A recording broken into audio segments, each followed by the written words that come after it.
Ikibamba sana wapi nuru? Yelo.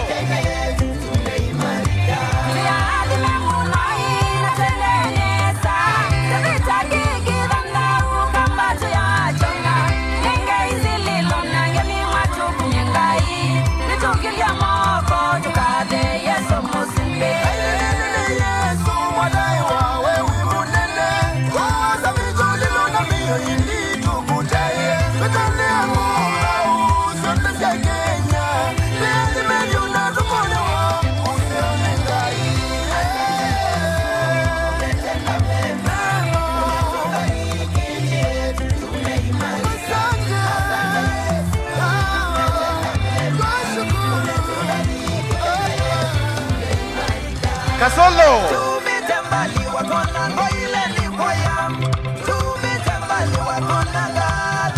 Hey.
Wapi makofi ya Stella Mengele?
Atongo yonze makenya zima yimeoba Nenda kopia tangita mosunge mpaka munyale Akenyo na bani narani kono ni nyumi atani Ukili nyonze musunge tushereke wa mwene nyumi Negare ni medie Negare Ya nani Shwari Nea Dengansi ane yokamba nundwa kwithiai Bachala bani nitu Tosonge biowai Litino ila Nakuniano ala Batingwange manuma bandu Shambik Ne karibo Ne marash Ne marash Ne marash Lamu Kenya Sangae Musombe sa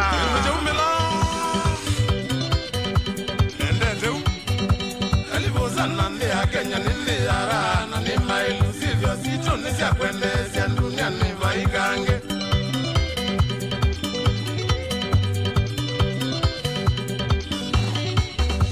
Maliuma siya manegana vano Kenya ukamba wito ile tuya imi na pepiti mono sana ya umani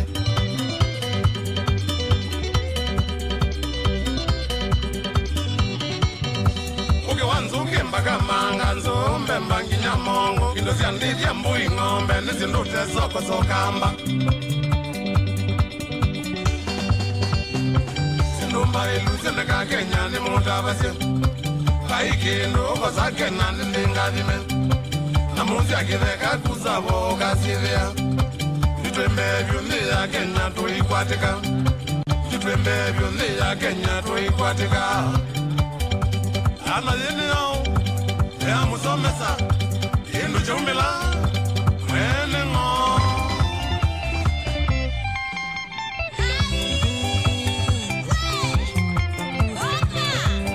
Kasukuni nani pongeze wanawake Kenya Ni mashujaa mwenye wahitina mondoni Kasukuni nani pongeze wanawake Kenya Ni mashujaa mwenye wahitina mondoni Inatuma kama zina ya Kenya Unomuka weze ama hauje mwanani Inatuma kama zina ya Kenya Unomuka weze ama hauje mwanani Maunguni mengi waisi zina ya Kenya Ukethi ya kabumu eka site kumini Maunguni mengi waisi zina ya Kenya Ukethi ya kabumu eka site kumini Eda wa makwete kauyu maeneo Kenya Anavya salameze ya wa makwete kumini Eda wa makwete kauyu maeneo Kenya Anavya salameze ya wa makwete kumini Kasubuka kamuteye kashi Kenyu Lesawa Lesawa Lesawa Lesawa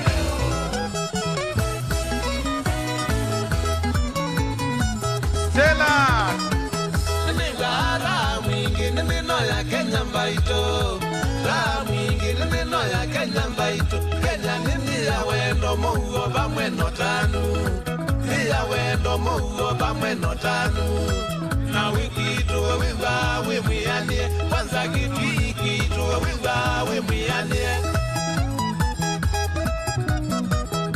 Bailu mwingi woka kiuki wanzoki mwinge Mabia meoko alama makimbaito Nanzambani ibia lese nyoyone Mabisa mazawa kamba kwito Mabisa mazawa kamba kwito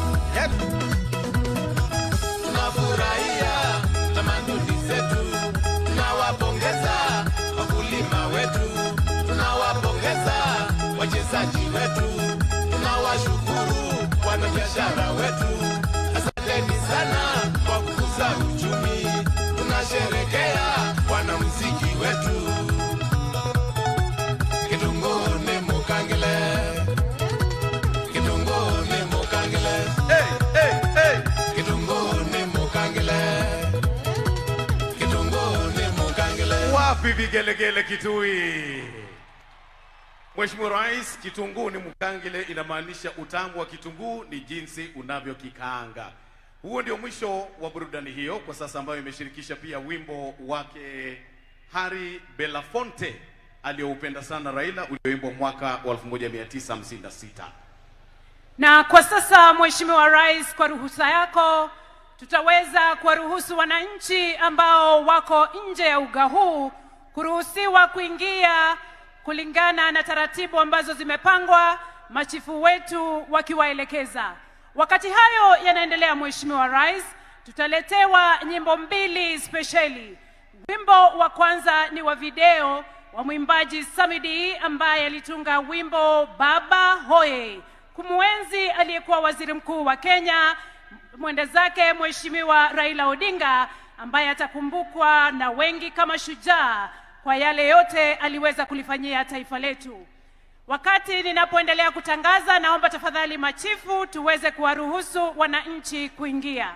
Wimbo wa pili, Mheshimiwa Rais, Kefa Oyugi Wonder almaarufu kama Farike, mwanamuziki maarufu wa nyimbo za mtindo wa country, atatuletea wimbo alioupenda mwenda zake Mheshimiwa Raila Odinga, Farewell Jamaica, ambapo maneno ya wimbo huo yatapeperushwa moja kwa moja kwenye runinga zetu. Naomba sasa tupewe video tukiwaruhusu wananchi kuingia kwa utaratibu. Asante. 001 Rao 001.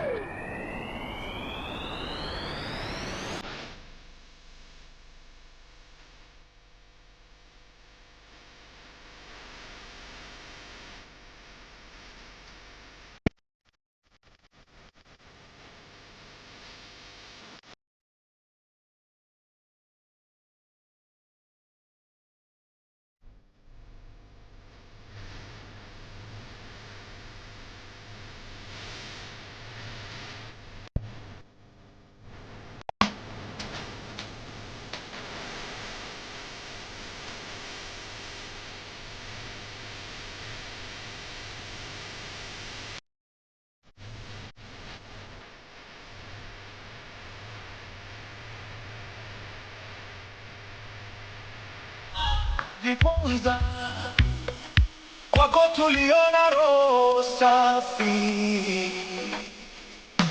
Baba wa Kenya.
Wakati msanii anaingia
Baba walked the road of freedom's call.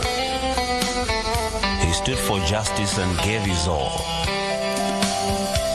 From Bondo to the world, he was known as Raila the Enigma. Rest in peace, Baba. Your race is done.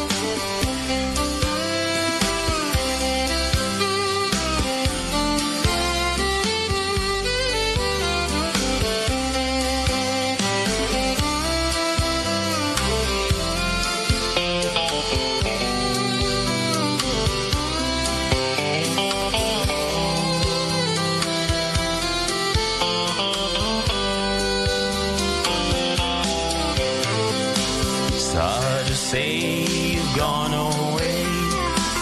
Your song will echo day by day.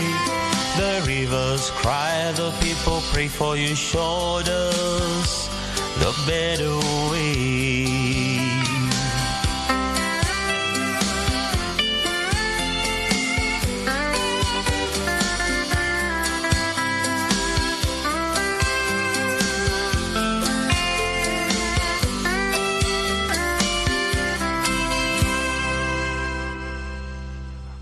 Asante sana mwimbaji wetu. Kwa ruhusa yako Mheshimiwa Rais, naomba Chiefs waweze kuondoka uwanjani, nikirejesha kwake mwenzangu Mike Gitonga kuendelea na ratiba yetu. Asanteni sana. Tumpigie Farike makofi tafadhali. A special dedication there to the late Excellency Raila Amolo Odinga. Your Excellency, sir, with your permission, naomba sasa nimwalike Governor wa Kitui, Governor Julius Malombe, to make some brief remarks as the wananchi continue to come in. Tumkaribishe Governor akija tafadhali ili atuneneshe machache. Karibu sana Governor wa Kitui.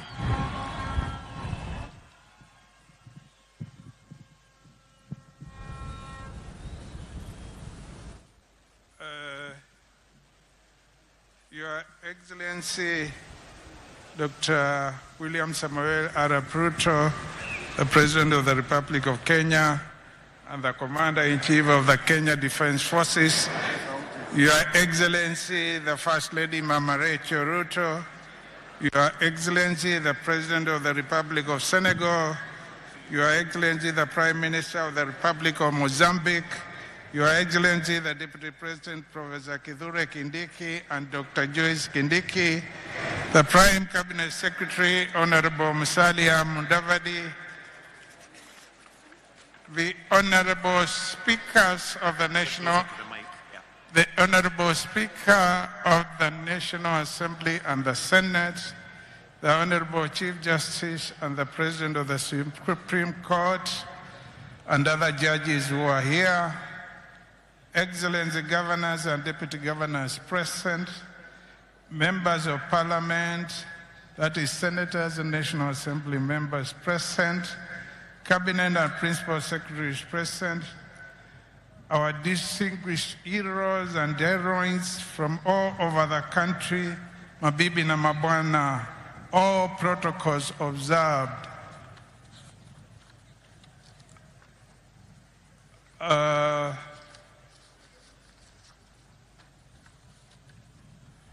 I wish to warmly welcome you all to Kitui County, the venue for the 2025 Mashujaa Day celebrations for our nation. Your Excellency the President, the people of Kitui are grateful for the opportunity we have been accorded to host this year's Mashujaa Day at this magnificent 10,000-seater stadium recently constructed by your government in a record 4.5 months from June 2025 to October 2025. Your Excellency, I recall vividly when I requested you to consider hosting one of the national days that are celebrated outside the capital city in Kitui County, either in 2025 or 2026. This was on 23rd February 2023 when you visited our county to launch the Level 4 Hospital at the Administration Police Border Patrol Unit Headquarters at Kanyonyo. And Your Excellency, here we are in 2025 celebrating Mashujaa Day in Kitui.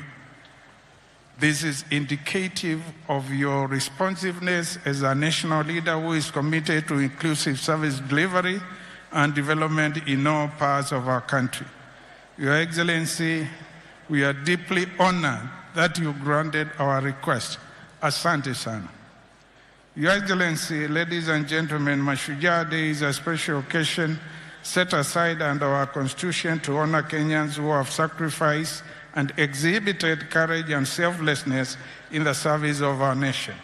Today, as we celebrate Kenyan heroes and heroines, we wish to particularly salute those Kenyans such as Mekatilili Wamenza and Koitalel Arap Samoei, who firmly resisted colonialists. We also honor the Kenyan heroes who gallantly fought for the independence of our country, such as Dedan Kimathi and the Kapend Kuria Six. In the southeastern Kenya region, Your Excellency, we also have heroes and heroines who include Kivoi Wamwenda, a Kamba warrior and long-distance trader who resisted colonialists, Mwangeka wa Malowa, a 19th century chief of Taita who led the community in opposing colonial rule, Siokimau and Muindimbingu who valiantly resisted colonialism. Other heroes and heroines from the region include Mbiti Mati, the first African National Assembly Speaker, Kitili Mwendwa, the first African Chief Justice, Zamba Kitonga, the chairperson of the Committee of Experts that harmonized various drafts that led to the 2010 Constitution, among others.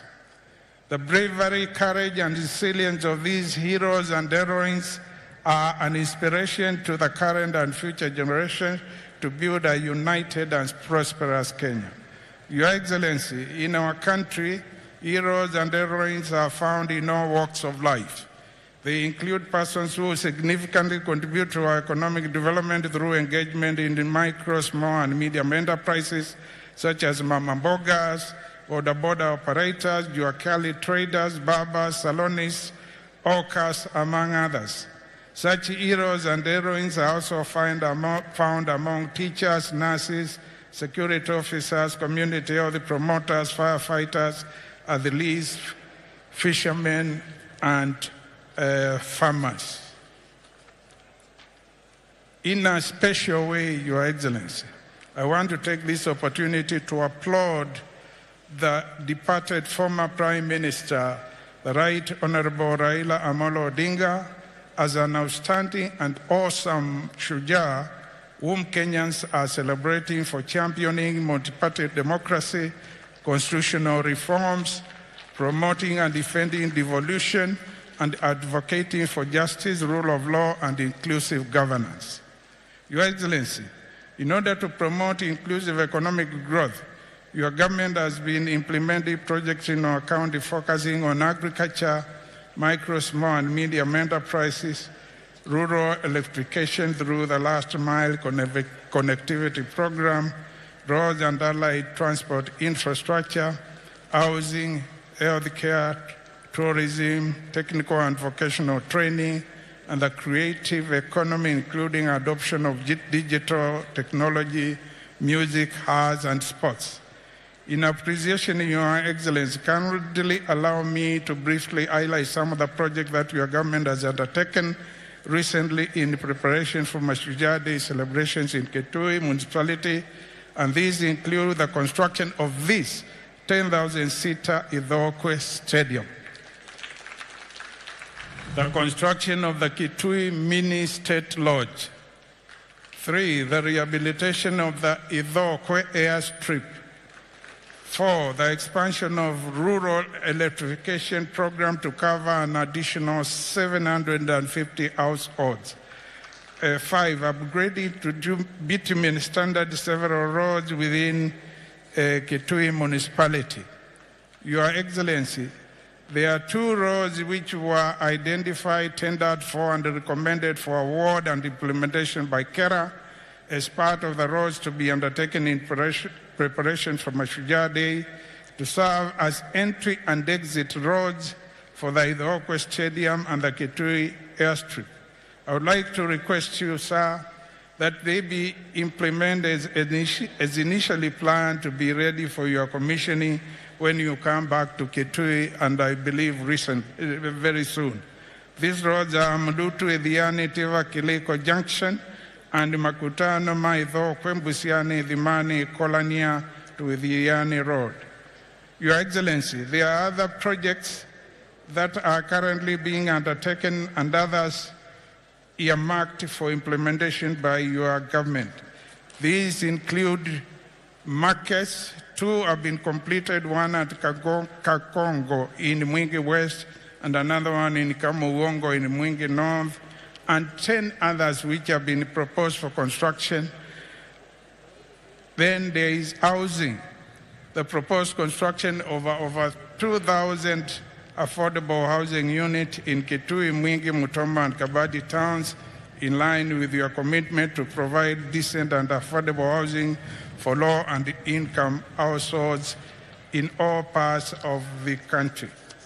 The proposed upgrading, also, Your Excellency, the proposed upgrading to bitumen standards of key roads such as Kwasikum-Bodoni Road, which you are to launch on Wednesday, when we got the sad news that the late Right Honorable Raila Odinga has left us, and programs which you had to be rescheduled. Then there is Kamuwongo Kanduya Road, which is in Mwingi North. Then there is Chuluni, Zombe Mwitika Road, which is in Kitui East. And then there is Ikuda Kanzikumuda Road, which is in Kitui South. Your Excellency, we have some proposed construction projects, which some have started, others are just about, and this includes student hostels at Seku and all the KMTCs in Kitui, that is in Mwingi, here in Kitui, and in Mutombo, and also at the Kabati Vocational and Training Institute. The proposed establishment of the Kitui Utalii College, and we signed a memorandum of understanding with the Kenya Utalii College to establish such a campus in the course of this year or early next year. The establishment of 6 technical and vocational training institutes, which are complete and are in use, and also the Kitui Livestock Training Institute and a modern livestock feedlot facility at Kanyonyo, which are intended to train mid-level professionals and to enhance the livestock value chain, respectively. Also, Your Excellency, we have the ongoing construction of the proposed Kitui County Aggregation and Industrial Park at Kanyonyo, which is about 45% complete, and where aggregation and value addition of agricultural produce will take place. Also, in tourism, we have the rehabilitation of the South Kitui Game Reserve, a project where we are collaborating very closely with Kenya Wildlife Service. Your Excellency, we kindly request that you consider prioritizing the completion of the following projects. 1, Umar Dam, which is ongoing, but the contractor is like he has abandoned the site, claiming his certificates are not being honored. Please let something be done about it so that he can complete that project. And thank you very much, really, for having it restarted, because it stalled some time ago. Yeah, soon. Then there is a Kedhombwani market in Kitui Town. Your Excellency, we thank you for instructing the PS Housing sometime in 2025 to work with our county towards the financing and completion of the said market. The other project is the Ienziu River Bridge, a critical project initiated after the December 4th, 2021 tragedy that claimed over 30 lives. And the other one is a project which has been started, which is Wikililia Kabisuni to Thwake Dam. There are are a number of other projects which are listed here, but because in the interest of time, I will not go through them. We believe, Your Excellency, you will be visiting us very soon as you had planned. We are going to put the projects which were proposed by the leadership in this county, that is members of parliament, as well as members of the county assembly. And I know it will not be good for me to go through all of them. Your Excellency, we acknowledge that you had initially planned to visit Kitui last week to launch several development projects across the country. This would have accorded the leadership of the people and the people of the county a valuable opportunity to meet and discuss some of the development priorities of our county with you. However, in light of the passing of the former Prime Minister, you called off all scheduled public engagement as a mark of respect to our departed hero, a gesture for which we commend you highly. Your Excellency,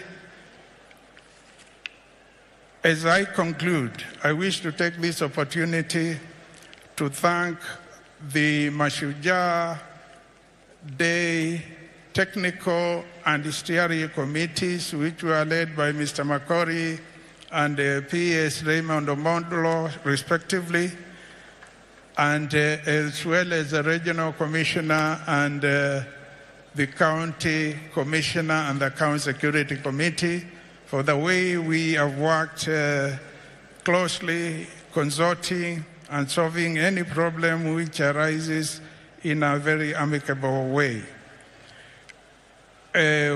Let me reaffirm our shared commitment towards the implementation of projects that positively transform the lives of our people. And may this Mashujaa Day rekindle our spirit of service, patriotism, and unity as we build a stronger, more prosperous Kenya. Thank you, Your Excellency. Asante ni sana. God bless Kitui. God bless Kenya. Asante. Tumpongeze tena kwa makofi Governor Dr. Julius Malombe. Kwa sasa Mheshimiwa Rais, naomba unipe ruhusa nimkaribishe His Excellency the Deputy President of this great nation, Professor Abraham Kithure Kindiki. Tumpigie makofi tafadhali akija. Karibu sana Naibu wa Rais.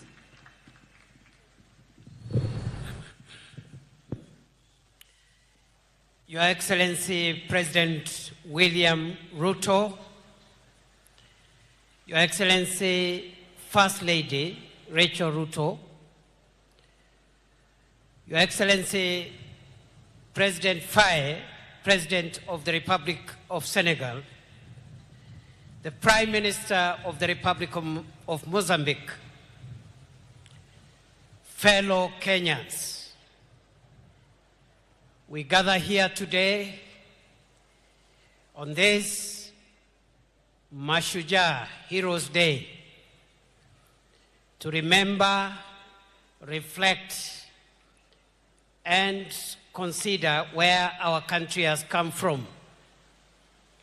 Your Excellency, sir, as you continue to lead us in this reflection, we continue to remember the many people who have sacrificed their time, their lives, and their comfort for our freedom.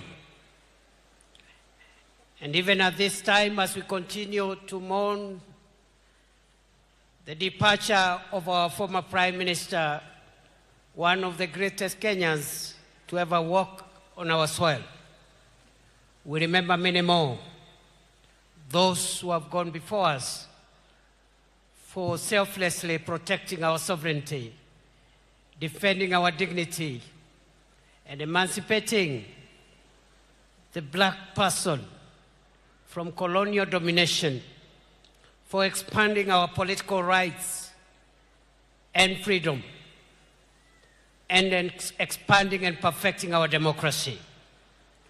What remains is now to strengthen the foundations of our country, perfect the economic well-being of the people of our country, and as you lead us, Your Excellency, the future of Kenya looks certainly good because of the labor that those who came before us have put, and because of the labor that you continue to put, Your Excellency, in putting us together, even as we take the vision of our forefathers forward.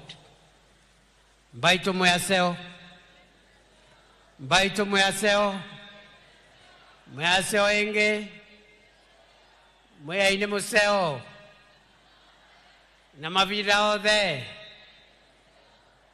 Your Excellency, the President, today is not my day.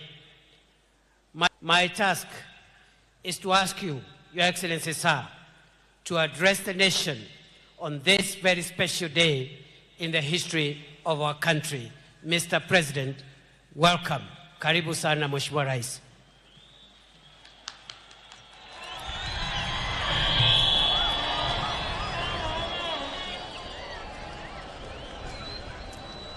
Asante sana. Ndugu wana wa Kitui, hamjambo? Kitui hoye! Mbaito muyaseo? Muyaseo inge? Muyaine museo? Namavinda onde? Muyaiataiwe?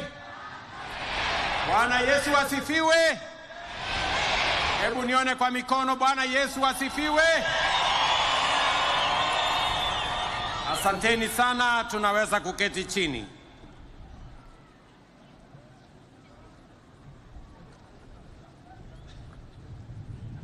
Your Excellency, Bassirou Diomaye Faye, President of Senegal. Your Excellency, Madam Adriano Alfonso Melain, Prime Minister of Mozambique. Excellencies, distinguished ladies and gentlemen, fellow citizens, before I make my statement, na vile vile nilimuuliza rafiki wetu mwingine, Rais wa Mozambique, lakini ametuma Prime Minister wa nchi ya... Jameni, mnawakaribisha hawa wetu? Wapi nduru ya hawa wageni wetu jameni, watu wa Kitui? Kweli naona mmewakaribisha. My brother Faye, on behalf of the government and people of Kenya, out of your busy schedule at home, to come and visit us and participate in this national celebration, not necessarily in our capital city, but in our town of Kitui. We don't take it for granted, Mr. President, to make some remarks.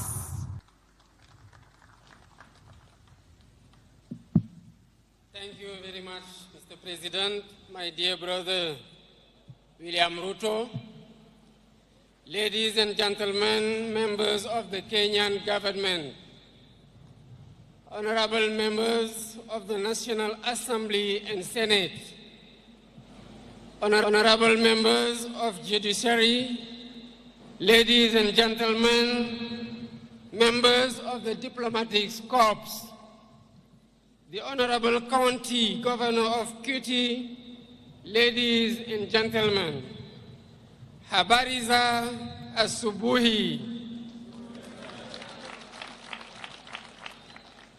Before I begin, I would like first to take this opportunity to renew the heartfelt condolences of the people of Senegal to the brotherly people of Kenya, a former Prime Minister and a great leader in the politics. To the memory of the illustrious departed, and express my deep compassion. May his soul rest in peace. I would like to thank President Ruto for the warm welcome and all the attention we accorded to me and my delegation since our arrival in this brotherly country, home to the wonders of Masai Mara and Kilimanjaro. I am here in the invitation of my brother, President William Ruto, as a guest of honor on this day celebrating Kenyan heroes. I express my gratitude to him for this gesture that shows the excellent quality of relations between our two countries. I'm also here because I'm deeply committed to the duty of remembrance. Our heroes deserve all honors. They deserve our respect. They deserve our admiration. The celebration of Kenyan heroes who risked their lives fighting for the independence of their country is a great tribute that commands respect and pride. The members of Mau Mau National Liberation Movement suffered fierce repression at the hands of those whose sole aim was to perpetuate the colonial order. Jomo Kenyatta, Achieng Oneko, Bildad Kagia, Fred Kubai, Kangu Kurungba, Paul Kay, and their companions suffered the worst horrors of the colonial power, leading to the death of thousands of Kenyans, countless arrests, torture, and massive imprisonment. Their fate is a reminder that colonial history is not just about enslavement, but also and above all about struggle, dignity, and justice too long delayed. I would like to seize this opportunity to pay tribute to these worthy sons and daughters of Kenya and African whose memory must be etched out into our collective consciousness. I'd admire their courage and determination in the anti-colonial resistance.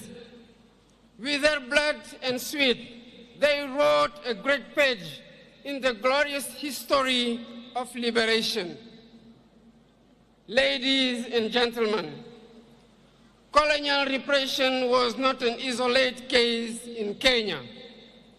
We suffered the same in Senegal, where anti-colonial national resistance movements blossomed against the European imperialist powers' offensive in Africa. Our fellow countrymen suffered unspeakable repression. For instance, on December 1944 at Charoy Black Barracks, innocent and unarmed Senegalese riflemen, along with their brothers in arms from other African countries, were massacred by the colonial power.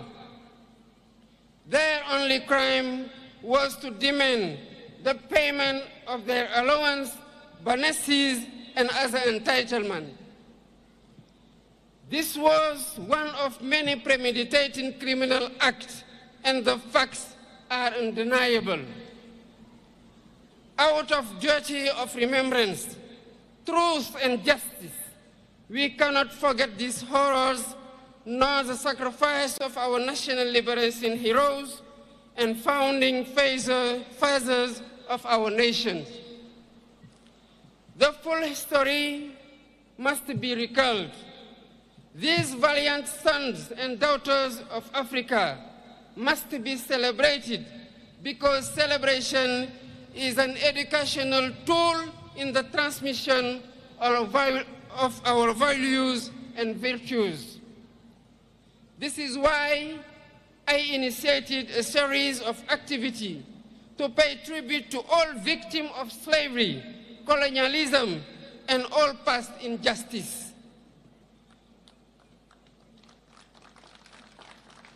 The first such initiative was to commemorate the 18th anniversary of the massacre of Senegalese riflemen last year.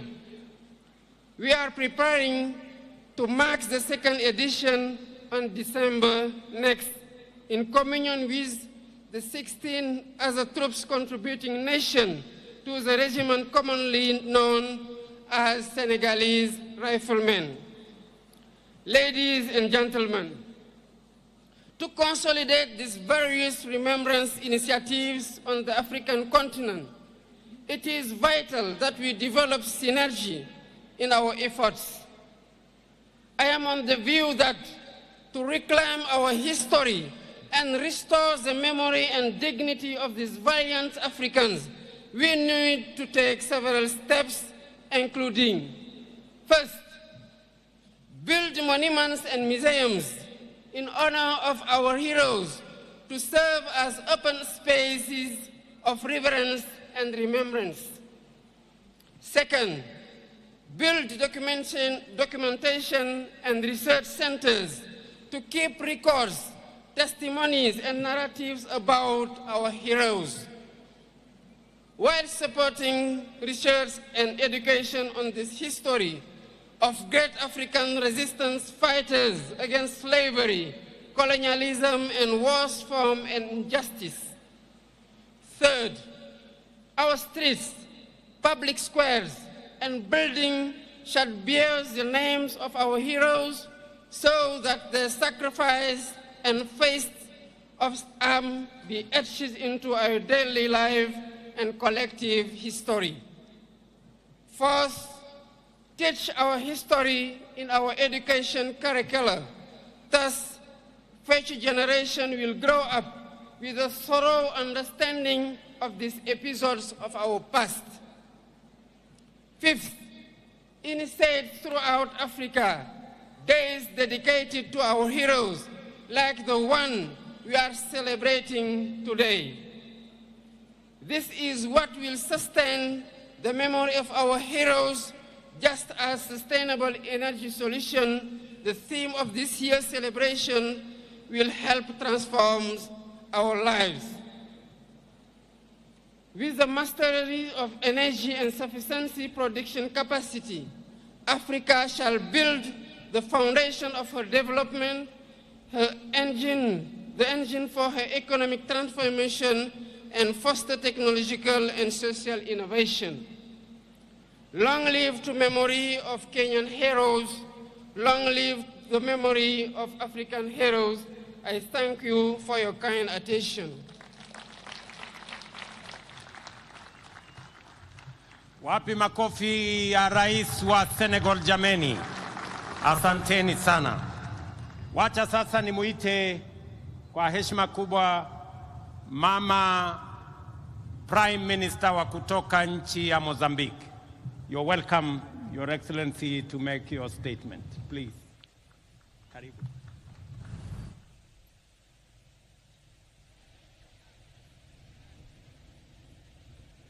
Habari mchana. Sua Excelência William Ruto, Presidente da República do Quênia. Sua Excelência Bassirou Faye, Presidente da República do Senegal.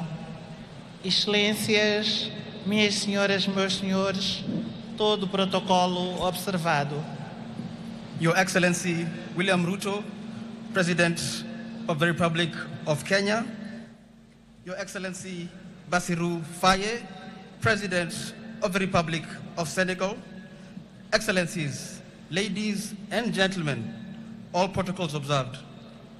Iniciamos a nossa intervenção transmitindo as calorosas saudações e cumprimentos de Daniel Francisco Chapo, Presidente da República de Moçambique, a todos aqui presentes e, em particular, ao povo amigo e irmão queniano que hoje celebra o Mashujaa Day, Dia dos Heróis.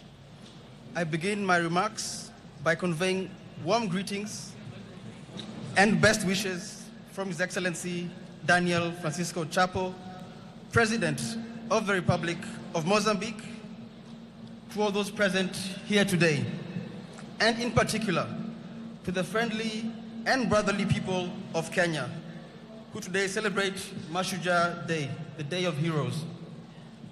Manifestamos os nossos mais sentidos pésamos e condolências ao povo, governo queniano e à família enlutada pelo desaparecimento físico de Sua Excelência Raila Odinga.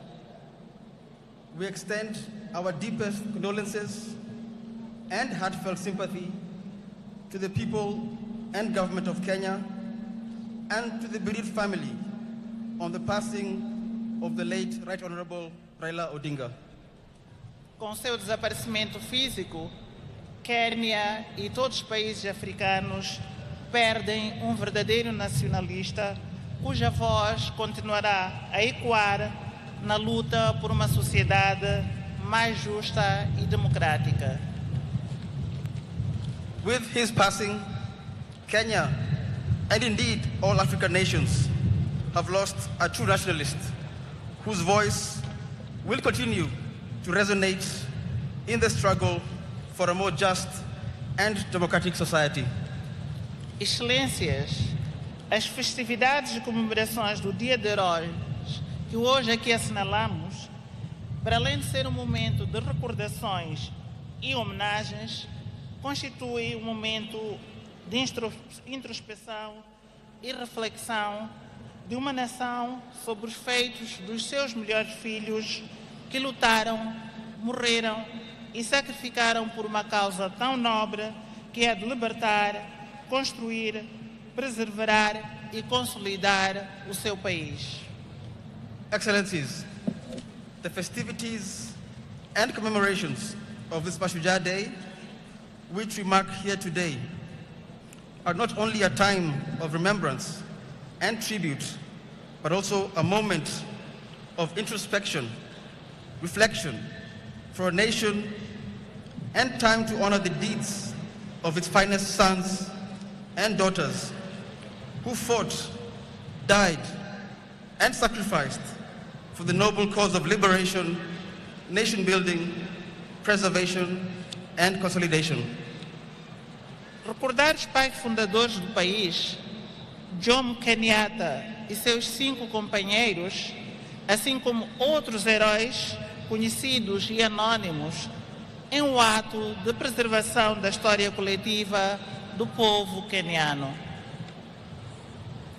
To remember the founding father of the nation, the late Mzee Jomo Kenyatta, and his compatriots and contemporaries, including the members of the Kapenguria Six, as well as other known and unknown heroes, is an act of preserving the collective history of the Kenyan people.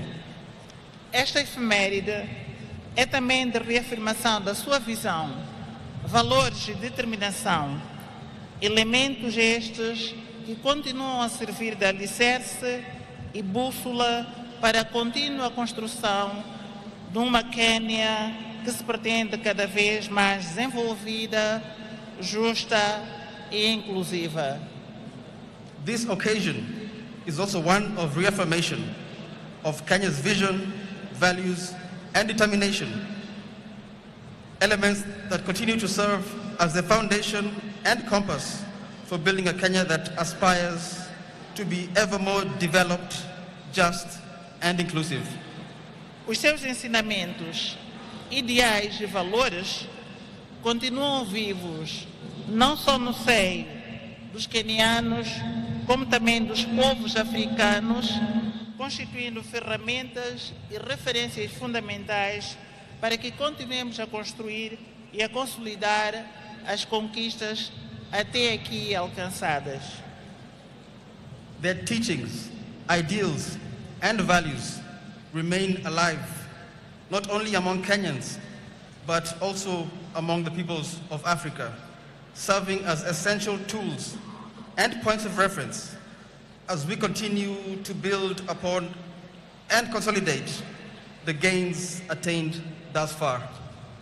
Na unidade reside a força, liberdade e dignidade que todos almejamos. In unity lies the strength, freedom, and dignity we all seek. Termino agradecendo pelo convite endereçado a Moçambique para participar nas celebrações desta efeméride tão importante para o povo queniano e agradecendo a hospitalidade que nos tem sido concedida desde a nossa chegada. In conclusion, allow us to express our sincere appreciation for the invitation extended to Mozambique to participate in the commemoration of this occasion, which is of great importance to the people of Kenya. Muito obrigada. Asante sana.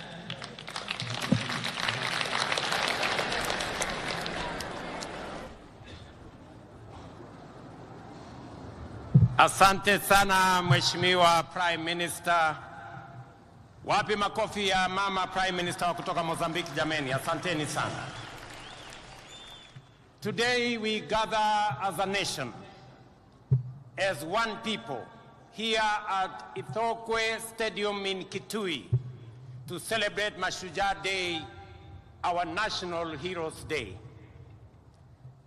Mashujaa Day is an occasion for remembrance, for celebration, and for reflection, and also a day for renewal. As you all know, yesterday, we bid farewell to one of our country's most consequential and impactful sons, a towering statesman, mental hero, the Right Honorable Raila Amolo Odinga, our former Prime Minister. A moment of silence in honor and celebration, a moment of silence in honor and celebration of his remarkable life and service to our great country, our continent, and to humanity.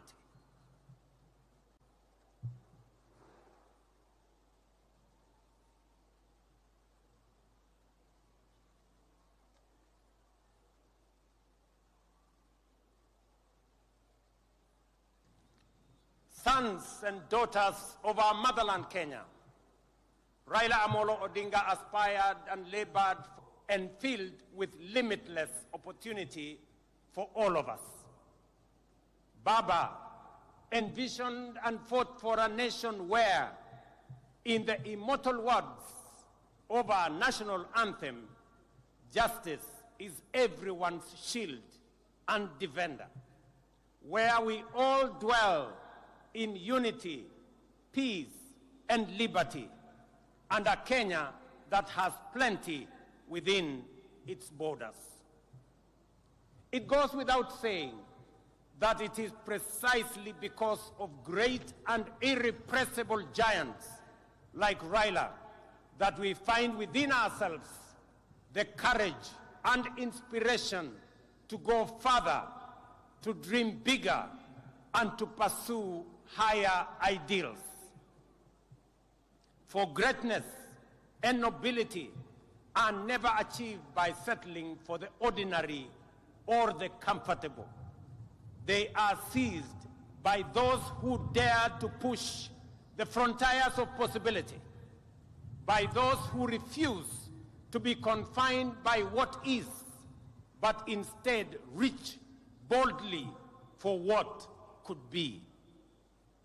It is in that restless, relentless pursuit of higher ideal, in that unyielding spirit of aspiration, that humanity advances and nations rise. For it is only by stretching beyond our limit that we discover our true strength and fulfill our full destiny. Fellow citizens, as we emerge from a week of profound sorrow and reflection, and as the nation continues to observe the 7 days of mourning on the passing of our former Prime Minister, it is both fitting and worthy that we anchor this year's Mashujaa celebration in the extraordinary and consequential life of our departed legend, the Right Honorable Raila Odinga. In honoring his memory, we also draw from his journey of enduring lessons of courage, service, and unyielding love for country. The first lesson that Baba taught us is to put country above self. Time and again, he reminded us that no disagreement is greater than our unity. No ambition more important than our peace, and no personal interest higher than the welfare of our nation. He famously declared that he would shake the hands of his rivals, whether he won or lost, because he loved Kenya more than he loved Raila Amolo Odinga. That was the measure of the greatness of a man. Early this year, when I invited him to address our cabinet retreat, Baba reiterated the need to ensure, above all else, that Kenya remains a stable and a secure nation. He reminded us that we may hold lofty visions and great ambition, that we may dream big, daring dreams, but without a country and a stable political environment, they would remain mere wishes. Perhaps, more significantly, he told us that an imperfect nation striving for perfection is far better than one that is consumed by chaos and anarchy. And he could readily point to countries in our region that were once stable, but later descended into turmoil and disorder, and decades on, they are yet to regain their stability. There are people still enduring untold suffering and loss. This is the critical lesson that those who criticize the king with us or refuse to acknowledge, or they just simply don't care. Competitors, even if it meant bringing down the country, Baba chose the stability of Kenya. For Agwambo, he understood that leadership is not about personal pride, but about preserving the republic. Not about victory in politics, but about preserving the stability. He once told us that if he were to die and God asked him where he would wish to be born again, he would say without hesitation, "Take me back to Kenya." Such was the depth of his devotion to our beloved nation. He knew that Kenya, like all nations, was not perfect, that nation building was work in progress, that it is only renewed with every generation. He understood that we are an imperfect people, always striving towards a more perfect union. Yet even in our flaws, he saw magic and beauty. In our struggles, he discerned promise, and in our contradictions, he could pick out hope and unity. To Raila, there was no place on earth more worthy of devotion, no people more deserving of faith, and no dream more noble than the Kenyan dream. Thirdly, Baba's life was an example of always choosing and closing ranks for the common good. When our nation faced turbulence last year, for example, I reached out across the political divide. Baba was the first to come to the table to help steady the ship of state, leading to the formation of the broad-based government that has since stabilized our economy and our nation. That is what heroes do. When the stakes are high, They rise above partisanship and put the country first. Even during the last election campaigns, when faith placed us once again on opposite sides of the political divide, Baba spoke words that will echo through generations. He said, and I quote, "I have been to the mountaintop. I have seen the glory land. I may not get there with you, but together we will get there." End of quote.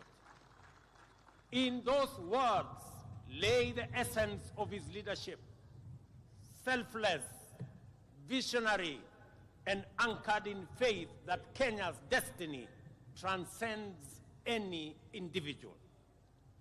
He reminded us that collaboration, even with rivals, is not an act of political convenience, but a sacred pact with posterity.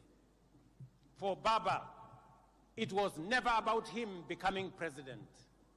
It was about Kenya having a good president, and Kenya moving from a third world status to a first world status in a short time as possible, so that we, as a people and as a nation, can realize our true potential. The glory land that he saw at the mountaintop is the better, the greater, and the more perfect union for which we must now, on this Mashujaa Day, dedicate ourselves anew.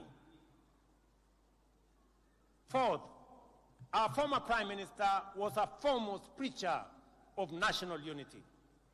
He tirelessly reminded leaders and citizens alike that our overarching identity is not defined by tribe, region, or creed, but by the sacred bond of being Kenyan. He often urged us to think Kenya first, to let the idea of one nation under one flag rise above all else. And he lived by that creed. When in 2002, he stood before the nation and declared Kibaki Tosha, it was not because he was unaware of where President Kibaki came from. It was because he saw, beyond geography and ethnicity, he saw Kenya as one united nation under God.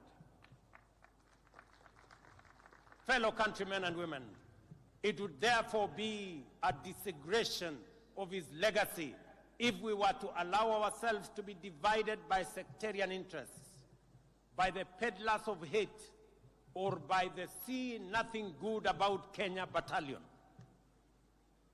The fifth lesson from Baba's life is one of unshakable faith in the future. He was a die-in-the-wool eternal optimist. Through every trial, setback, and triumph, the Right Honorable Raila believed that Kenya's best days were still ahead. He endured prison, persecution, and political defeat, yet never surrendered to bitterness or gave in to hopelessness. His optimism wasn't anchored on naivety. It was courage in motion. His life was a constant reminder that no setback is final, no dream too distant, and no obstacle insurmountable for a people determined and are united by purpose.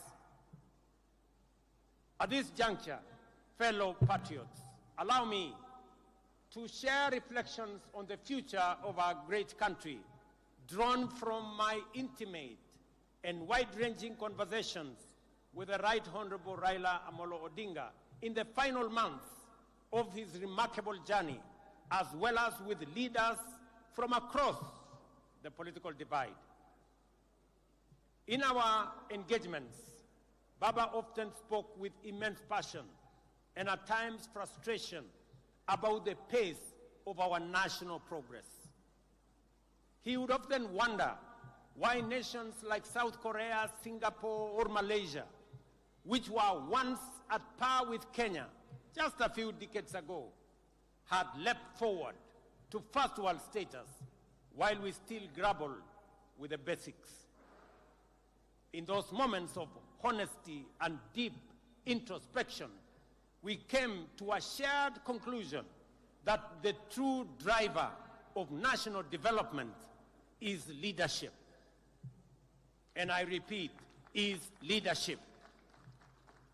Not leadership focused on the next election, but leadership that aspires to impact the next generation.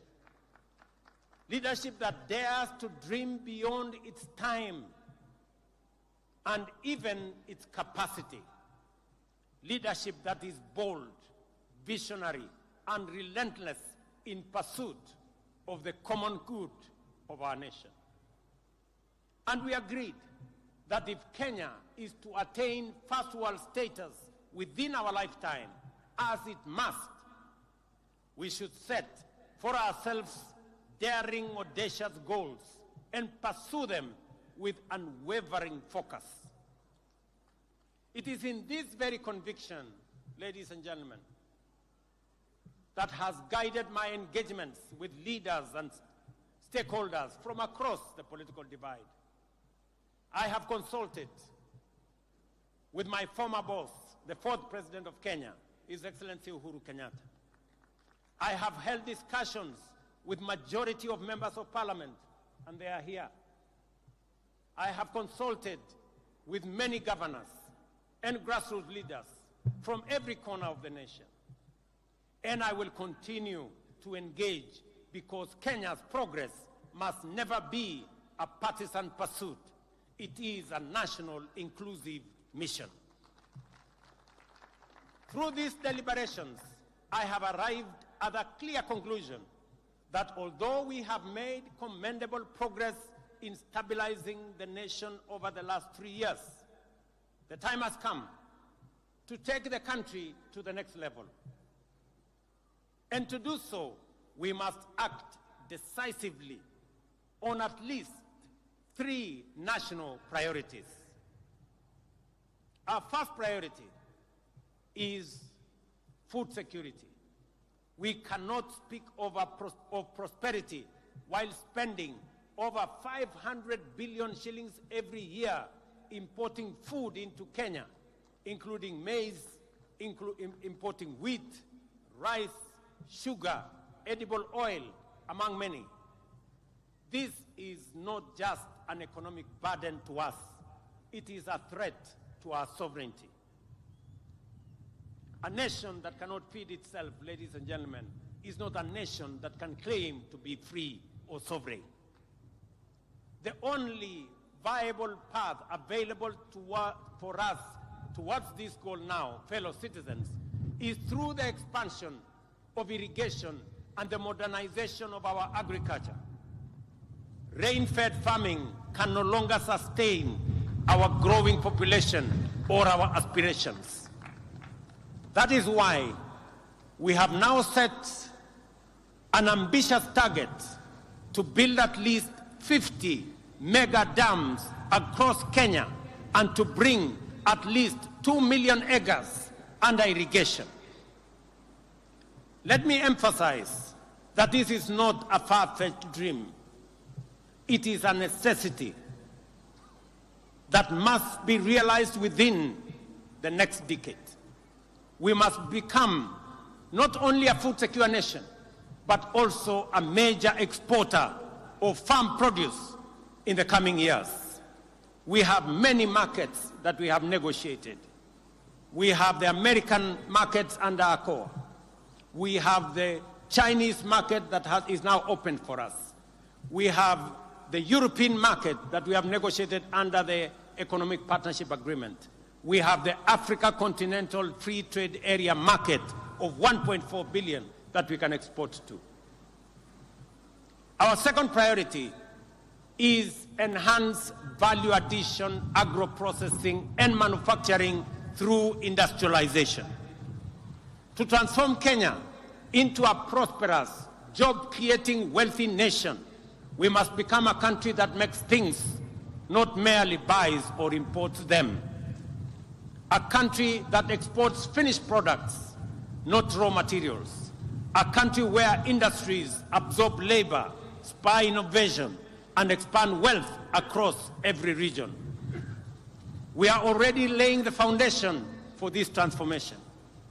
Through the Africa Growth and Industrialization Initiative, and in partnership with the Afri-Exim Bank, we are establishing special economic zones in different parts of Kenya, in Rea Vipingo, in Dongo Kundu, in Naivasha, in Sagana, in Thika, in Nakuru, in Eldoret, in Busia, in Kisumu, and many other special economic zone areas that we are finding land. These zones will host textile, agro-processing, assembly, and light manufacturing industries, creating tens of thousands of jobs. At the county level, as was mentioned by the governor of Kitui here, we are rolling out county aggregation and industrial parks in all 47 counties. These parks will link farmers to processors, entrepreneurs to markets, and small entrepreneurs to national and regional value chains. We are unwavering in our vision that everything Kenya produces must be processed in Kenya. Tea must leave Kenya not as raw leaves, but as packaged excellent tea. Coffee, not as cherries, but as a premium blend for international markets. Cotton, not as lint, but as fabric and fashion. Hides, not as raw skin, but as leather shoes and bags branded, made in Kenya. But we cannot industrialize, ladies and gentlemen, without reliable, affordable, and sustainable energy. That is why we have set our sights on expanding Kenya's energy generation capacity from the current 2,300 megawatts to at least 10,000 megawatts within the next decade. As a former Minister for Energy, Raila Odinga was a strong advocate for the rapid expansion of our energy capacity through multiple sources, including hydro, geothermal, solar, wind, and also energy. Just for the record, already a lot of research is going on the development of the first nuclear energy plant in Kenya, in Siaya County. With abundant energy, we shall power factories, light every home, and drive Kenya to become the industrial hub of East Africa and the continent. Our third critical area of focus is infrastructure development. Again, Baba, who also served as a Minister for Roads and Public Works and Housing under the late President Kibaki, often reminded me that no economy can flourish without world-class infrastructure. It is in this context that we have committed to dual at least 1,000 kilometers of major highways, including the Rironi, Nakuru, Mau Summit, Eldoret, Malaba Road, Makutano, Embu, Meru Road, Kitengela, Namanga Road, Mombasa, Nairobi Highway, and Maroa, Nanyuki, Isiolo roads, among others, and construct an additional 10,000 kilometers of new tarmac roads linking counties, linking farmers, traders, and manufacturers to markets across the nation, and complete the standard gauge railway from Naivasha to Kisumu and onward to Malaba, seamlessly connecting Kenya to Uganda, Rwanda, Burundi, and DRC, the very heart of the Africa Continental Free Trade Area dream.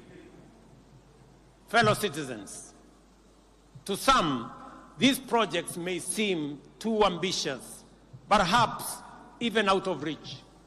But this is precisely where bold, visionary, and heroic leadership comes into play, the kind that Raila Odinga embodied. It is the reason that on this Mashujaa Day, in recognition of his extraordinary contribution and enduring legacy, the government and the people of Kenya inscribe Raila Odinga's name among the foremost of our heroes under the public seal of the Republic of Kenya. On behalf of a grateful nation and through the authority vested in me as president, I have today posthumously conferred upon the Right Honorable Raila Odinga the highest honor of the Republic, the Chief of the Order of the Golden Heart of Kenya. I recall that when I spoke during Raila Odinga's state funeral, I wondered, where will another Raila come from? The truth is, there will forever be only one Raila Amolo Odinga, a single spirit, a towering patriot, and a hero for ages. But if we, the people he so deeply loved and served, choose to live by the lessons he taught us, to love Kenya more than we love ourselves, to put unity above division, to aspire for greater, and to serve with courage and conviction, then we can become a great nation of 50 million heroes. And in doing so, Kenya will rise from the heights once thought unimaginable within our generation. That, fellow patriots, is our noble challenge on this Mashujaa Day. Kabla sijamaliza hotuba yangu, ndugu wananchi wa Kitui na Kenya, kwanza mimi nataka niwashukuru sana wananchi wa Kitui kwa sababu mmekuja kwa wingi sana. Tuko na halaiki ya watu wengi sana hapa Kitui leo, na mmekuja hapa kuunganisha na kuungana na ndugu zenu wananchi wa taifa letu la Kenya. Leo Kenya mzima inajulikana, sherehe ya Mashujaa inafanyika katika mji wa Kitui.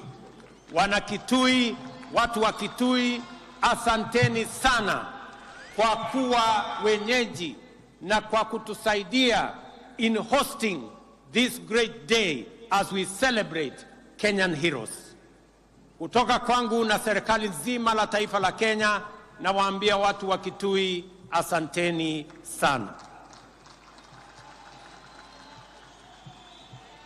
Nyinyi pia kwa kufanya tendo hili la kuunganisha Kenya, nyinyi pia watu wa Kitui, na wapigia salute kama mashujaa wa taifa letu la Kenya.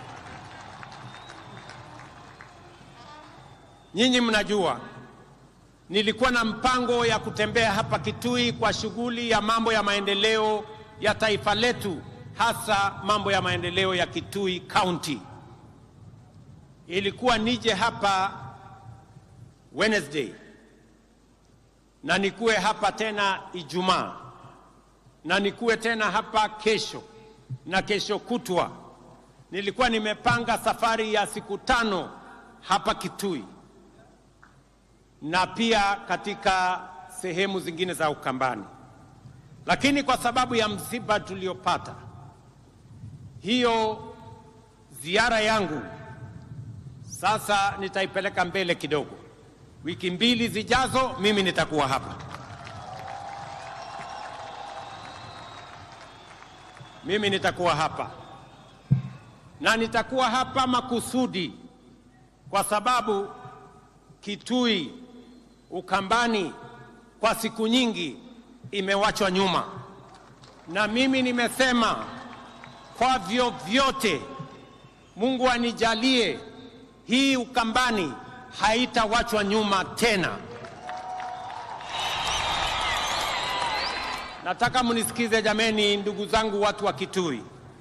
Taifa letu la Kenya, siasa ya zamani ya ubaguzi, siasa ya migawanyiko,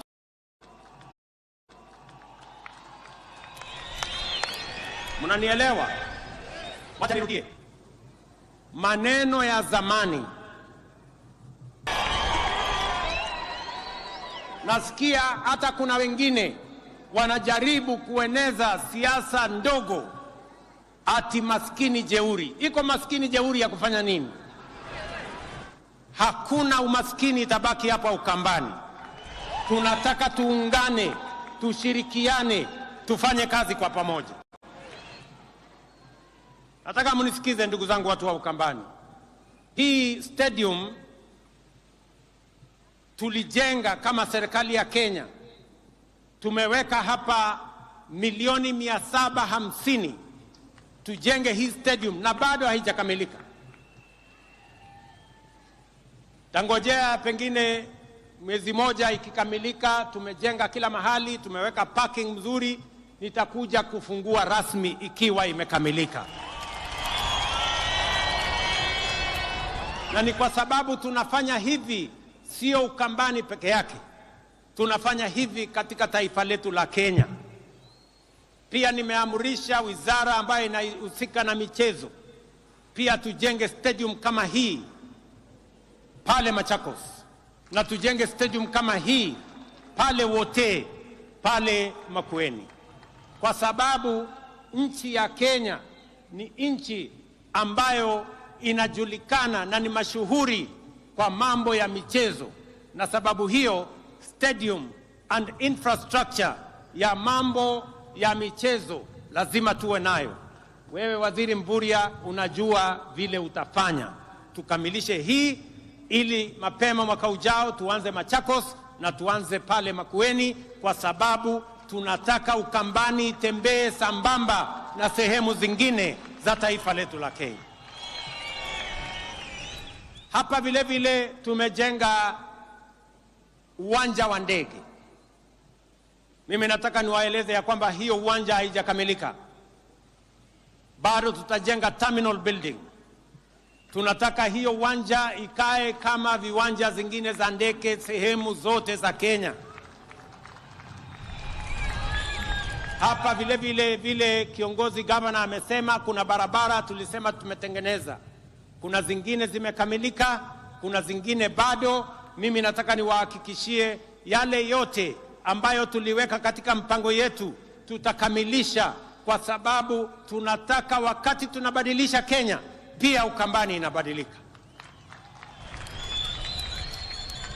Sio hivyo peke yake. Nyinyi mnajua ya kwamba mulituuliza tujenge barabara kutoka Kibwezi, na mulisema hiyo barabara iende mpaka ishikane kule Mwingi. Hiyo barabara tulijenga ikakuja ikakwama mahali fulani pale. Mahali naitwa kwa siku ama ni kwa nani? Kwa siku hapo.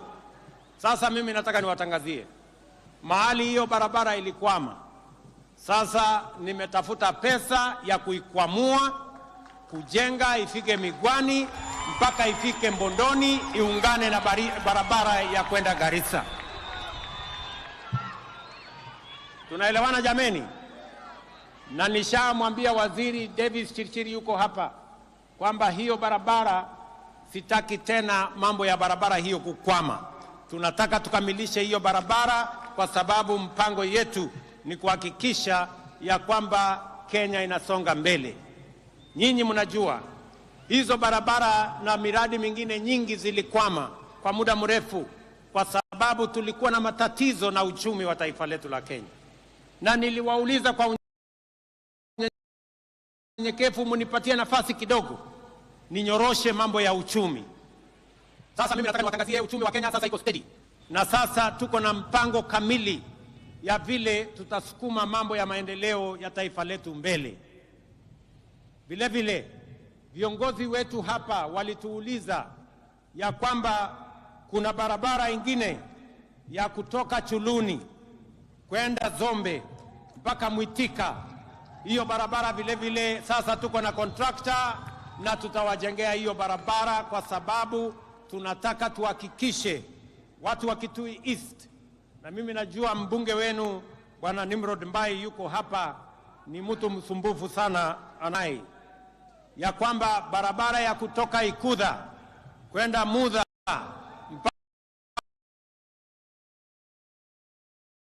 mpaka Mutomo, hiyo barabara pia tuijenge na contractor wa kujenga hiyo barabara. Vile vile mnajua kuna barabara ilikwama kule Mwingi, ile barabara ya kutoka Kamuongo kwenda daraja ya Maziri yuko imekamilika. Ndio tusiwe, kama nisikize kwa makini, hatuna bado, tuko na wananchi wengi hawajafikiwa na huduma ya stima. Ni kweli ama si kweli? Sababu hiyo serikali ya Kenya imetoa pesa shilingi bilioni 2.2 kuunganisha manyumba ya wananchi hapa Kitui 16,500 mpya between now and February next year. Hizo manyumba 16,000 tutakuwa tumeziunganisha stima, na baadaye tutakubaliana, baada ya hiyo awamu tutapanga tena vile tutahakikisha kwamba stima inafika kwa manyumba zenu na tunaondoa giza, ndio shetani ashindwe. Mimi vile vile nataka niwaeleze ya kwamba hapa Kitui kupitia program yetu ya affordable housing markets pamoja na hostels tumewapatia budget ya shilingi bilioni 15 ya Kitui. Tayari tuko na projects ya shilingi bilioni 7. Tuko na soko, mmesikia governor akisema soko kubwa ya Kitui Town. Hiyo soko kubwa ya Kitui Town sasa tutaichukua kutoka county, tutaimaliza na tutaikamilisha. Vile vile soko ya Mwingi Town, pia pale Mwingi Town tunataka kujenga soko kubwa, kwa sababu mji wa Mwingi ni mji mkubwa. Vile vile kuna soko ya mahali inaitwa Kalundu. Ni mnajua mahali Kalundu iko. Na soko pale Kabati pia tunataka kujenga soko kubwa, na vile vile Mutomo tujenge soko kubwa.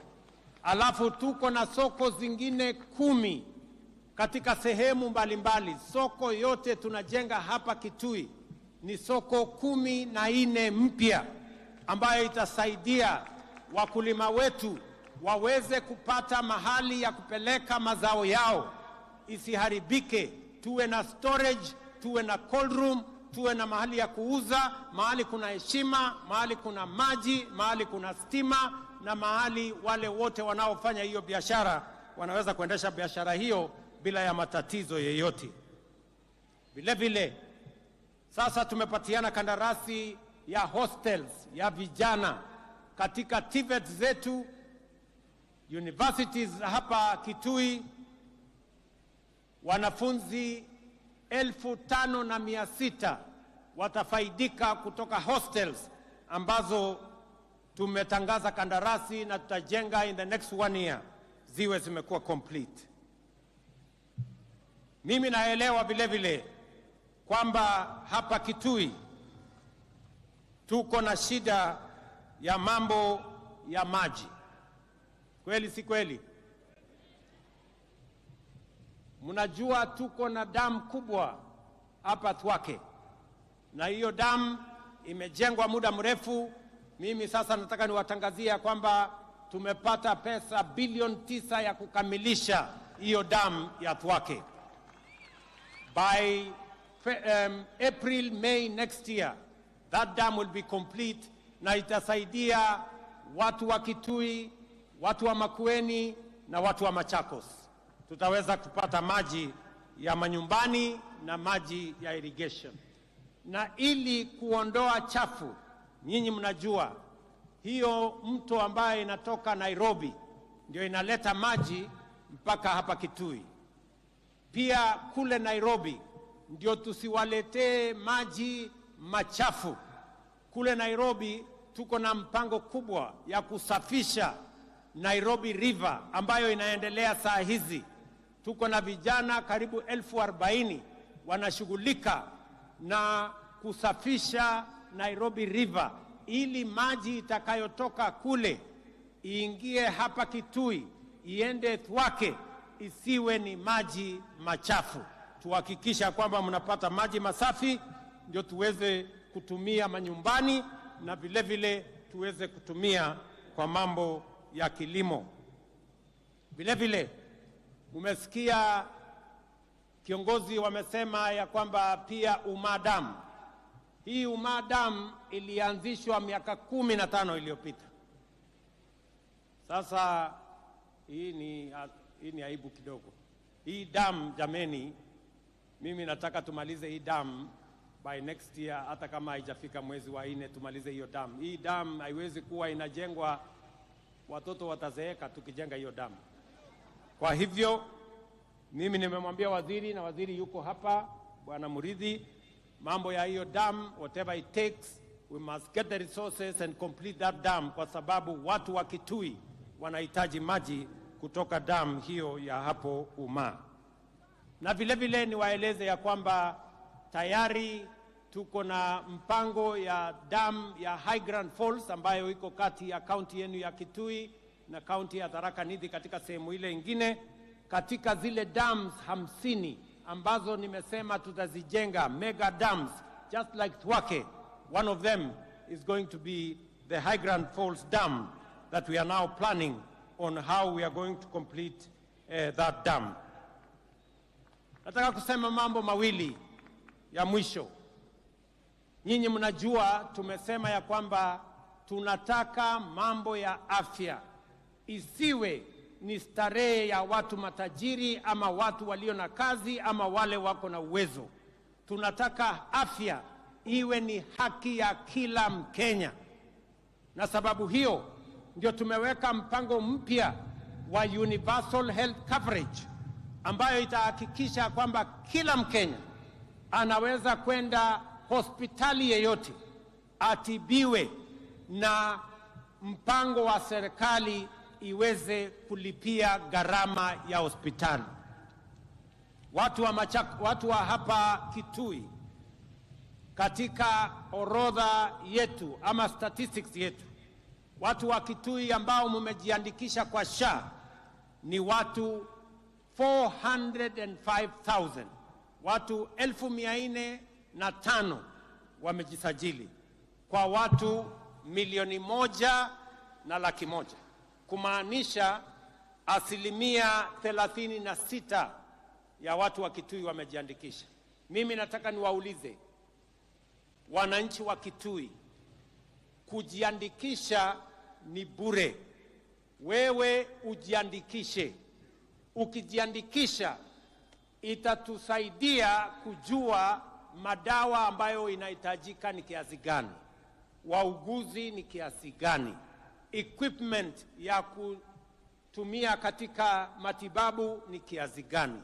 Na vile vile tumeweka pesa ya serikali kusema kila mwananchi, wewe mtu ya Kitui, ukienda kwa hospitali na umejiandikisha kwa SHA, utoe evidence yako kwamba umejiandikisha kwa SHA, utatibiwa, utadungwa sindano kama ni kudungwa sindano, ama upatiwe dawa kama ni kupatiwa dawa, na serikali ya Kenya itakulipia, usilipe chochote. Na kama kuna hospitali inalipisha wananchi, mimi nataka wananchi wapige ripoti kwa polisi, kwa sababu gharama ya hospitali tumeweka pesa ya serikali ya kulipia gharama ya hospitali kwa Wakenya wote. Kitui mnanielewa? Kitui mnanielewa? Mimi vile vile nataka nitangaze nikiwa hapa Kitui leo kwamba katika mpango wetu wa kupanga ajira na usaidizi wa vijana wa Kenya, tukishirikiana na benki ya kimataifa ama World Bank, tuko na pesa shilingi bilioni 20 ya vijana wa taifa letu la Kenya. Na katika hiyo mpango tunataka vijana 800,000 ili tuwajumuishe katika mipango tofauti tofauti. Tumewaambia vijana wa Kenya wajiandikishe pale katika mtandao *254#. Hapo ujiandikishe, utakuta mahali imeandikwa hapo nyota. Uingie hapo ndani ujiandikishe. Number 1, kama wewe ni kijana, haujaenda shule, hauna kosi yeyote umefanya, tunatafuta vijana 90,000 ya kuwapeleka katika courses tofauti tofauti kwa gharama ya serikali ya Kenya. Hautalipa chochote, lakini tutakupeleka college na utapata vile unaweza kujisimamia ukiwa sasa umepata course ama umepata ufundi wa aina tofauti tofauti. Ya pili, tunatafuta pia vijana wale ambao mnafanya kazi, mko na skill, wewe ni fundi lakini hauna makaratasi ya kutambua ya kwamba wewe ni fundi. Pia tuko na mpango ambayo inaitwa recognition of prior learning, ili wewe ambaye uko na ujuzi, uko na ufundi tayari, uko na skill tayari, tukusaidie, tukufanyie recognition of prior learning ili ukuwe na certificate. Wakati unaenda mahali unaenda kutafuta kazi, sasa utakuwa na stakabadhi ya kujua ya kwamba wewe ni fundi wa aina hii ama aina nyingine. Ya tatu, pia tunatafuta vijana wenye biashara ndogo ndogo. Kama wewe ni kijana wa miaka 19 ama kati ya miaka 19 na 29, tunatafuta vijana 1,100 tutakao wapatia kila mmoja wao 50,000 kuendesha biashara zao. Vijana mko, munisikize vizuri. Ijumaa, Friday 24th, hii inakuja. Leo ni Monday, unahesabu Tuesday, Wednesday, Thursday, Friday. Katika kila constituency tunafanya verification ya vijana ambao wako na biashara, ili tuwasaidie na pesa muweze kuinua biashara zenu, ili mchangie katika kuzalisha uchumi wa Kenya. Ndio sote tuungane tufukuze umaskini katika taifa letu la Kenya. So on Friday there will be verification in every constituency in Kenya. The 290 constituencies, there will be verification of the young people who will then benefit from resources that will help them grow their businesses. And I am asking that in this verification, we are looking for 100,000 young people so that we can give each one of them 50,000 shillings for them to enhance their businesses wherever they will be. And I want to ask all leaders, viongozi wetu, magavana, wabunge, MCAs, tusaidiane ili vijana ambao wanafaa kupatiwa hizi pesa tuwatambulishe, ndio tuinue hali ya uchumi ya vijana wetu, wakati tunazidi na kupanga vile vijana wetu wote watajumuika aidha kwa biashara ama kwa kazi, ndio tuweze kusukuma taifa letu la Kenya mbele. Mwisho, na mimi nataka niseme tutaanza disbursement ya hiyo pesa tarehe 4 mwezi ujao. In another 2 weeks we will now start the disbursement of the money to the youth that will have been identified beginning 4th of next month, 4th of November, in the coming 2 weeks, so that we can run that program and see how many young people can benefit from that program. Hapa Ukambani, mimi najua kilimo yenu kubwa ni mambo ya pulses, cowpeas na ile peas zingine zote pamoja na ndengu, na vile vile matunda, oranges pamoja na mangoes. Na nishaongea na viongozi wa sehemu hii, Governor wenu Malombe nishaongea na yeye, anajua, we spoke sometime last year on a comprehensive plan of making sure that those agricultural products that can be manufactured from this region are elevated and become part of our bottom-up economic transformation plan to make sure that every part of Kenya, kama tunasaidia wengine kwa mambo ya kahawa na chai na sukari na mahindi na ngano, hapa Ukambani vile vile tunaweza kuwainua kwa yale mimea ambayo yanazalishwa katika sehemu hii. Ndugu watu wa Kitui, mimi nataka nimalizie kwa kuwauliza jameni. Na wauliza ninyi watu wa Kitui, nikiwauliza ndugu zetu wote wa taifa letu la Kenya. Imefika wakati katika taifa letu la Kenya, vile nimesema, tuwache kuagiza vyakula kutoka nje. Inawezekana tuzalishe chakula ya kutosha Kenya. Tunatumia zaidi ya bilioni 500 kila mwaka kuagiza chakula kutoka nje. Na ndio nimesema, ili tuweze kuhakikisha kwamba tunazalisha chakula ya kutosha, ili tuweze kuwa na products ambazo tutatumia katika masoko ile ambayo tumepata, ni lazima sasa tuwe na pesa ya kutengeneza dams ama mabwawa ya maji 50, yale yanaitwa mega dams, ndio tuweze kuzalisha chakula kutokana na kunyunyiza maji mashamba yetu, because all indications are that we are slowly exhausting land that we can generate food from rain-fed agriculture. That is why we need to build 50 mega dams, even if it will cost us between 900 billion and 1 trillion shillings. That money we can raise here in Kenya. We need to generate more energy. We cannot industrialize. We cannot be a manufacturing country if we have only 2,300 megawatts of energy. We need to generate, at the minimum, 10,000 megawatts so that we can power our industries. We can power our agro-processing and value addition and create products that we are going to export to the markets that we have already negotiated. And thirdly, we must build infrastructure. The late Raila Odinga told us, you cannot be a progressive first world country without first world infrastructure. We need to do more roads. That's why I've said we need to do 10,000 kilometers of tarmac. We need to do more dualing of roads. We need to do our airports. We need to do infrastructure that is going to support the progress and the prosperity of our nation.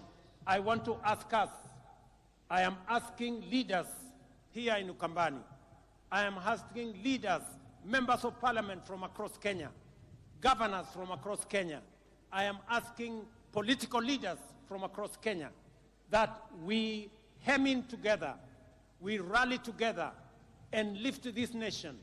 Kenya is ripe for transitioning from a third world country to a first world country because we have what it takes and we have the resources that will lift this country forward.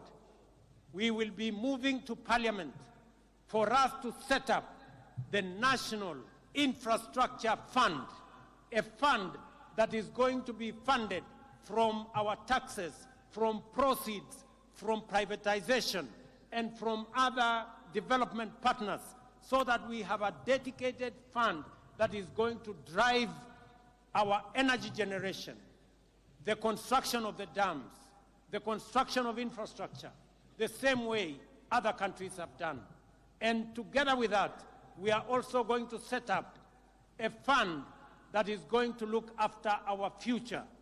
We are going to set up a fund that is going to preserve wealth for the next generation of Kenyans, so that everything we generate today, we don't consume today. And I want to ask leaders from across Kenya that together, united, we can lift this country to the next level. I want to ask all our political leaders, there is time for everything. Jomo Kenyatta told us, as we celebrate the heroes of today, we must be architects of the future. And together we can design a better future for our nation. Ndugu watu wa Kitui, sijui kama tumekubaliana tutatembea pamoja ama mnasemaje Kitui? Kitui tuko pamoja. Kitui hoye. Kitui hoye. Mnasema tutembee pamoja. Mnasema tuungane kama Wakenya. Pamoja. Tuache ukabila. Tuache chuki. Tuache migawanyiko. Tuungane. Wangapi wanasema tuungane jameni, watu wa Ukambani na watu wa Kitui? Asanteni sana. Ninawapenda sana. Nawatakia baraka ya Mungu. Thank you very much and God bless you. Mheshimiwa Rais, mabibi na mabwana, kwa heshima naomba sote tusimame kwa wimbo wa taifa na wimbo wa Jumuiya ya Afrika Mashariki tukiongozwa na bendi ya majeshi. Bendi tafadhali.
Asanteni. Kwa heshima tunaweza kuketi. Tuketi tafadhali wananchi. Niweze kumpisha mwenzangu Bwana Dan Mwangi aweze kutuelekeza jinsi tutakavyoondoka hapa uwanjani kulingana na itifaki. Tuketi chini wananchi tafadhali. Tuketi chini tafadhali, tuketi chini. Asante sana mwenzangu. Wa kwanza kuondoka kwenye jukwaa ni rais wetu mpendwa, rais wa Jamhuri ya Kenya, akiandamana pamoja na mama wa taifa, wakisindikishwa na mkuu wa majeshi ya ulinzi Generali Charles Kahariri pamoja na other service commanders. Wa kwanza kuondoka rais wa Jamhuri ya Kenya akiandamana pamoja na mama Rachel, mama wa taifa, wakisindikishwa na mkuu wa majeshi Generali Charles Kahariri. Wa pili kuondoka, it is now my singular honor to announce that after the departure of His Excellency the President of Kenya, here follows His Excellency Bassirou Diomaye Faye, the President of the Republic of Senegal.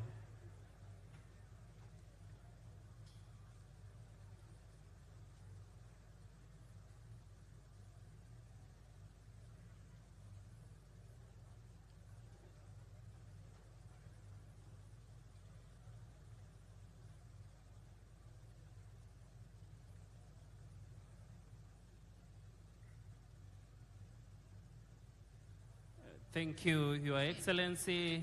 Na mtazamaji, karibu tena kwenye na kujia moja kwa moja kutoka uga wa Ithokwe, kaunti ya Kitui, ambapo tayari kama ulivyojionea kwenye runinga yako ya KBC Channel 1 ni kwamba rais ametoka kuhutubia kunradhi wakazi ama wale tu wananchi waliokuja kusherehekea hii siku mashuhuri siku ya leo. Na tayari kama ulivyoweza kujisikia mtazamaji ni kwamba rais ameahidi mambo mengi, zawadi kem kwa wakazi wa kaunti ya Kitui. Amesema Amesema suala la barabara basi litakuwa suala la kusahaulika tena katika eneo hili, maana yake atahakikisha kwamba barabara zote zimekuwa lami na kuhakikisha kwamba barabara zote zimeimarishwa ili kuhakikisha kwamba suala la usafiri, suala la biashara linaimarishwa katika eneo hili. Suala kuu ambalo limekuwa likitatiza wakazi wa eneo hili sana ilikuwa ujenzi ule wa bwawa la Thwake, ambapo wengi walikuwa wanajiuliza kwa nini bwawa hilo limechukua muda mrefu, lakini rais akaweza kusema kwamba basi kifikapo mwaka ujao bwawa hilo litakuwa limeweza kukamilika na tayari, kwa sababu limekaa kwa muda mrefu. Halina haja kukaa tena kusubiri mpaka wale watoto wachanga wakomae ama kuwe watu wazima ndipo likamilike, lakini akawaahidi kwamba ifikapo mwaka ujao basi bwawa hilo litakuwa limekamilika. Na mbali na hayo, amesema nyumba zaidi ya 16,000 kwenye ile zoezi zima la serikali